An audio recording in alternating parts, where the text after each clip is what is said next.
ഡൽഹിയിൽ പുകമഞ്ഞ് കടുത്തതോടെ എയർലൈനുകൾ മുന്നറിയിപ്പ് പുറത്തിറക്കി. വിമാന സർവീസുകൾ വായിക്കാൻ സാധ്യതയുണ്ട് എന്നാണ് ഇൻഡിഗോയും സ്പൈസ് ജെറ്റും മുന്നറിയിപ്പ് നൽകിയിരിക്കുന്നത്. പുതിയ സമയക്രമം എയർലൈനുമായി ബന്ധപ്പെട്ട് മുൻകൂട്ടി ഉറപ്പുവരുത്തണമെന്ന് വിമാന കമ്പനികൾ നിർദ്ദേശം നൽകുകയാണ്. നന്ദൻ പറയും. രാഖി, പ്രധാനമായും താപനില കുറഞ്ഞതും ഒപ്പം തന്നെ വായു ഗുണനിലവാരം വളരെ മോശമായതുമാണ് ഈ പുകമഞ്ഞിന് പ്രധാന കാരണമായി ചൂണ്ടിക്കാണിക്കപ്പെടുന്നത്. ഈ പുകമഞ്ഞ് കാരണം ഇന്നിപ്പോൾ രാവിലെ വിസിബിലിറ്റി ഏതാണ്ട് 0-ലേക്ക് എത്തുന്ന ഒരു സാഹചര്യം ഉണ്ടായിരുന്നു. അതായത് അടുത്ത് നിൽക്കുന്ന ആളെ പോലും കാണാൻ കഴിയാത്ത തരത്തിലുള്ള ഒരു പുകമഞ്ഞായിരുന്നു ഇന്ന് രാവിലെ ഉണ്ടായിരുന്നത്. എന്നാൽ ഇപ്പോൾ കാര്യങ്ങൾ ഭേദമായി വരുന്നു. ഏതാണ്ട് 100 മീറ്റർ വരെയൊക്കെ കാഴ്ചപരിധി ഇപ്പോൾ എത്തി നിൽക്കുന്നു. വിമാന സർവീസുകൾ പലതും വൈകുകയാണ്.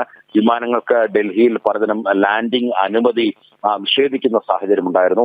എന്നാൽ ഇപ്പോൾ വിമാനങ്ങളൊക്കെ തന്നെ പതുക്കെ ലാൻഡ് ചെയ്യുന്ന ഒരു സാഹചര്യമാണ്. വരും ദിവസങ്ങളിലും ഇതും ഉണ്ടാകാനുള്ള സാധ്യതയാണ് നിലനിൽക്കുന്നത്. ഏതായാലും സ്പൈസ് ജെറ്റും ഇൻഡിഗോയും വ്യക്തമാക്കുന്നത് യാത്രക്കാർ പുറപ്പെടുന്നതിന് മുമ്പ് ഇതുമായി ബന്ധപ്പെട്ട് വിമാനത്തിന്റെ സമയവും മറ്റും ഈ അധികൃതരുമായി ബന്ധപ്പെട്ട് ചോദിച്ചറിയണമെന്നുള്ളതാണ് പ്രധാനമായും വിമാന കമ്പനികൾ വ്യക്തമാക്കുന്നത്.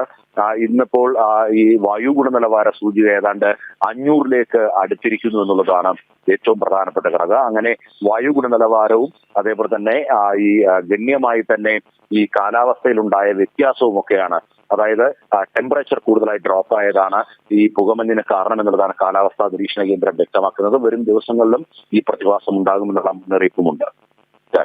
ഡൽഹിയിൽ പുകമഞ്ഞ് കടക്കുകയാണ്. എയർലൈനുകൾ മുന്നറിയിപ്പും പുറത്തിറക്കിയിട്ടുണ്ട്. വിമാന സർവീസുകൾ വായിക്കാൻ സാധ്യതയെന്നാണ് ഇൻഡിഗോയുടെയും സ്പൈസ് ജെറ്റിന്റെയും മുന്നറിയിപ്പ്. പുതിയ സമയക്രമം എയർലൈനുമായി ബന്ധപ്പെട്ട് മുൻകൂട്ടി ഉറപ്പുവരുത്തണമെന്ന് വിമാന കമ്പനികൾ നിർദ്ദേശം നൽകിയിട്ടുമുണ്ട്.